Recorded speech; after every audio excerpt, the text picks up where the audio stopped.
আসসালামু আলাইকুম। প্রত্যেকটা ইউনিভার্সিটি অ্যাডমিশন সার্কুলার প্রসপেক্টাস এই সম্পর্কে আমাদের পূর্ণাঙ্গ জ্ঞান থাকা প্রয়োজন। একেবারে পুঙ্খানুপুঙ্খভাবে তোমাকে জানতে হবে। প্রত্যেকটা ইউনিভার্সিটির কন্ডিশন সম্পর্কে ভালোভাবে তুমি যদি না জানো তাহলে কিন্তু হবে না। তো এই ক্ষেত্রে অনেকেই ইউনিটগুলো সম্পর্কে ভালো ধারণা না থাকার কারণে তারা সেই ইউনিটগুলোতে আবেদনও করে না। তো এই একটা প্রবলেমের মধ্যে পড়ে যায়। তো চট্টগ্রাম বিশ্ববিদ্যালয়ের সার্কুলার এখনো হয় নাই, কেবল তোমাদের এইচএসসি পরীক্ষা এখনো যদিও শুরু হয়নি, কিছুদিন পর শুরু হয়ে যাবে। তার মানে কেবল এইচএসসি এখনো শেষ হয় না, এইচএসসি শেষ হওয়ার পরে তারা কি করবে, সার্কুলার প্রকাশ করবে। তো সার্কুলারে নরমালি কোনো ধরনের পরিবর্তন তারা নিয়ে আসে না। যদি রেজাল্টের সমস্যা হয় সেই ক্ষেত্রে তারা পরিবর্তন নিয়ে আসে। যেমন গত বছর চট্টগ্রাম বিশ্ববিদ্যালয় কিন্তু সার্কুলারে পরিবর্তন নিয়ে এসেছিল, যেহেতু তাদের রেজাল্ট খারাপ হয়েছিল সেই জন্য ফার্স্ট টাইমারদের জন্য কি করা হয়েছিল, রেজাল্টের ইয়াটা একটু কমিয়ে দেওয়া হয়েছিল, তাদের যে যোগ্যতাটা সেটা একটু কমিয়ে দেওয়া হয়েছিল। তো ওগুলো নিয়ে আমরা একটু আলোচনা করব। এন্ড এটা কি তারা এবার রাখবে নাকি পরিবর্তন করবে, যাবতীয় বিষয় নিয়ে আমরা আলোচনা করব। তো চলো আমরা দেখি তাহলে। প্রথমত দেখো, প্রথমত আমরা এটা আলোচনা করি, এটা গত বছর অনুযায়ী ছিল আমাদের। তাহলে এবছর অনুযায়ী কি হবে, এবছর অনুযায়ী 23-24, অর্থাৎ যারা এসএসসি 23-24 এবং এইচএসসি 25-26 এই ব্যক্তি যারা রয়েছে তারাই শুধুমাত্র পরীক্ষা দিতে পারবে। এই ব্যতীত কেউ এখানে পরীক্ষা দিতে পারবে না। অর্থাৎ চট্টগ্রাম বিশ্ববিদ্যালয়ে কিন্তু সেকেন্ড টাইম রয়েছে, কিন্তু তোমাদের নেগেটিভ মার্ক কিন্তু 3 কেটে নেওয়া হবে। নেগেটিভ মার্ক কি করা হবে, 3 কেটে নেওয়া হবে, নেগেটিভ মার্ক 3 কেটে নেওয়া হবে। তো পরীক্ষা কবে, এটা আমাদের লাগতেছে, এটা গতবারের অনুযায়ী ছিল। তো প্রতি ইউনিটে আবেদন ফি কত, আবেদন ফি হইল 1000। আমরা যখন আবেদন করেছিলাম তখন প্রায় 700-র মতো ছিল, এখন সেটা বাড়িয়েছে, নেক্সট আরো বাড়াতে পারে। তো যাই হোক, এটা যে কোনো ইউনিটে ভর্তি পরীক্ষায় 100 ms ক্যালকুলেটর তুমি ইউজ করতে পারবা, কোনো সমস্যা নেই। অন্যান্য ইউনিভার্সিটিতে কিন্তু ক্যালকুলেটর নিষিদ্ধ করা হয়, যে না তুমি ক্যালকুলেটর ব্যবহার করতে পারবে না। একমাত্র চট্টগ্রাম বিশ্ববিদ্যালয় তারা কিন্তু ক্যালকুলেটর ব্যবহার তোমাকে অনুমতি দিয়েছে, একমাত্র চট্টগ্রাম বিশ্ববিদ্যালয় তোমাকে ক্যালকুলেটর ব্যবহার অনুমতি দিয়েছে। অবশ্যই সেটা 100 ms হইতে হবে, 100 ms হইতে হবে। প্রত্যেকটা সাবজেক্টে আলাদা পাস মার্ক রয়েছে, কিছু কিছু সাবজেক্টে আলাদা কন্ডিশন রয়েছে।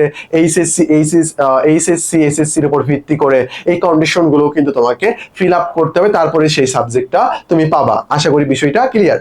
তো সাবজেক্ট ভিত্তিক যে পাসগুলো রয়েছে বা বিষয় ভিত্তিক যে পাসগুলো রয়েছে এগুলোর উপর আমাদের আলাদা ভিডিও থাকবে, ওখান থেকে তুমি দেখে নিতে পারবা। তবে নেগেটিভ মার্ক ভুলের জন্য কত, 0.25। তার মানে তুমি যদি একটা এমসিকিউ ভুল করো, টোটাল মার্ক থেকে কত মার্ক কমে যাবে, 1.25। এমসিকিউ তুমি ভুল করছো তার মানে 1 মার্ক পাবা না, এবং কেন ভুল করছো তার জন্য তুমি 0.25 এটা তোমার বাদ যাবে। এবছর জিবি এর উপর তারা কোনো মার্ক রাখে নাই, এবং 100 মার্কের উপর মেরিট লিস্ট প্রকাশ করা হবে। 100 মার্কের উপর কি করা হবে, মেরিট লিস্ট প্রকাশ করা হবে। তো জিবি এর উপর মার্ক রাখা না রাখা এটা নির্ভর করতেছে ইউনিভার্সিটির প্রশাসনের উপর। তারা চাইলে কিন্তু এটার উপর রাখতে পারে, যে কোনো মার্ক তারা এখানে ডিস্ট্রিবিউট করতে পারে, কোনো সমস্যা নেই। গত বছর প্রবলেম হয়েছিল রেজাল্ট খারাপের জন্য, এখন কত হলো ভাই, ওটা কি রাখবে, রাখা উচিত। ওই প্রশাসন যে কাজ করে গিয়েছে অনেক ভালো কাজ গিয়েছিল, কারণ এইচএসসি পরীক্ষা খারাপ হওয়ার কারণে জিপি অনেক বেশি খারাপ। তোমাদের জিপি যারা সেকেন্ড টাইমে তাদের অনেক বেশি খারাপ, অনেক বেশি খারাপ।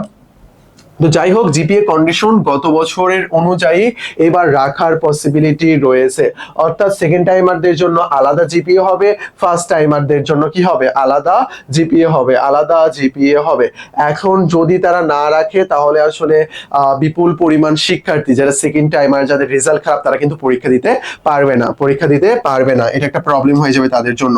আর তুমি যদি সেকেন্ড টাইমার হও তাহলে তোমার কিন্তু 3 মার্ক কেটে নেওয়া হবে। এটা আগে কিন্তু 5 মার্ক কেটে নেওয়া হয়তো, এখন 3 মার্ক। তো একটু ভালো, বাট তোমরা যদি আন্দোলন করতে পারো তাহলে আরো এইটা কমাতে পারে।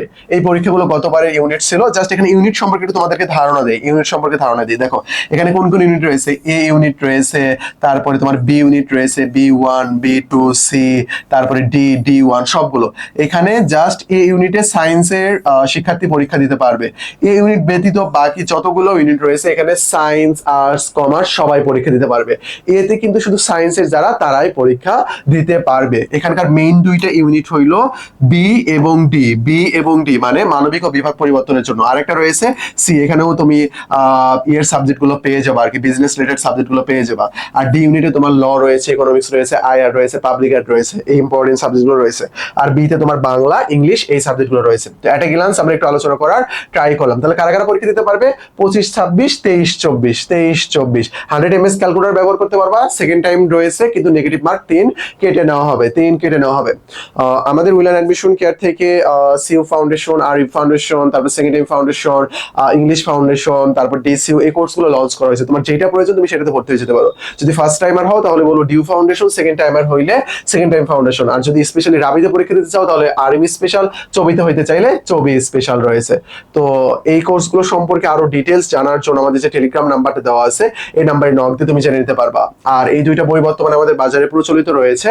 আর তুমি যদি কোর্সে ভর্তি হও তাহলে কিন্তু তুমি বইও পেয়ে যাবা, বইও কিন্তু পেয়ে যাবা, 3টা প্রিমিয়াম বই তোমাকে প্রোভাইড করা হবে। আশা করি বিষয়টা ক্লিয়ার। আজকে পর্যন্তই, আসসালামু আলাইকুম।